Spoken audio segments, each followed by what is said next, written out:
You know, when you open up a digital version of a book that's hundreds of years old, it's so easy to get completely lost in the words on the page. But have you ever stopped to think about the story behind the page itself? Today, we're going to explore that incredible journey a book takes to get from a dusty library shelf right to the screen in front of you. It's a question we probably don't ask ourselves very often, right? The whole process can feel like magic, but really, it's a massive coordinated effort that involves some incredible technology, complex law, and a really, really ambitious mission. So how does a physical object, something that survived for generations, get turned into the pixels you're looking at right now? I think the best way to think about this whole thing isn't just as a technical process. It's a journey, and it's a journey with a very specific endpoint. You, the reader.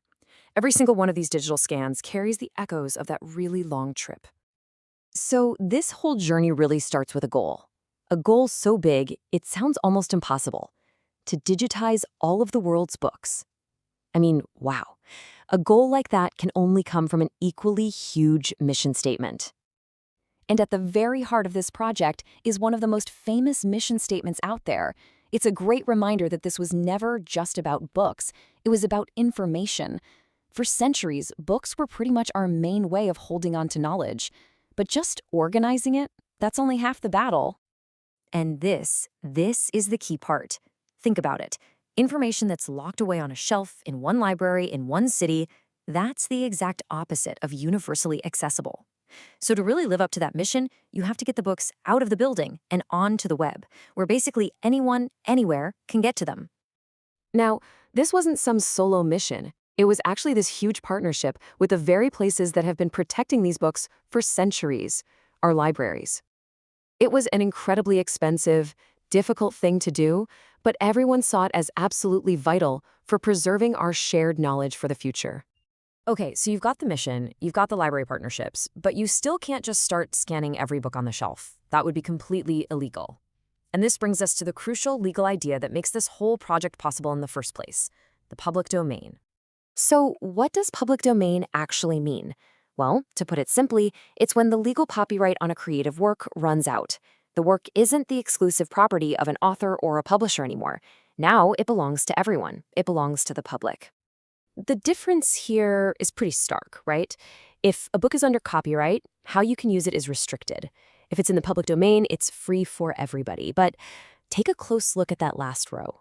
The fact that the legal status can change depending on the country, that is the single most important detail here, and it creates a huge complication. Now, having access to all these incredible historical documents is amazing, but it does come with a few responsibilities. This isn't just a digital free-for-all. There are some key guidelines for us as readers to follow. This is just such a powerful way to put it. We're not just consumers of this stuff, we're its custodians. It's a shared resource that we all have a collective responsibility to preserve and to respect. That one idea is pretty much the foundation for all the usage rules.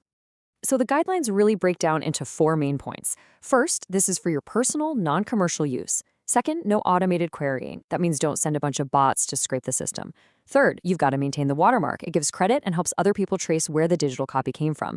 And fourth, and this is the big one, keep it legal. And this brings us right back to that crucial international problem. A book that's in the public domain for a reader in the United States might not be for a reader somewhere else. Copyright laws are incredibly complex and they differ all over the world. So at the end of the day, the responsibility is on you to make sure you're following the laws where you actually live. So when you bring all of this together, the mission, the technology, the legal stuff, and our responsibilities, what have we actually created here? Why does all of this matter? What this project really built are gateways to the past. It's not just about putting old books online.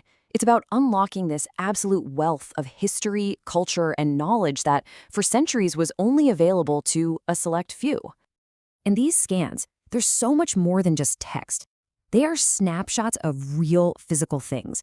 They capture everything: the library stamps, handwritten notes in the margins, maybe even a coffee stain from a reader 100 years ago.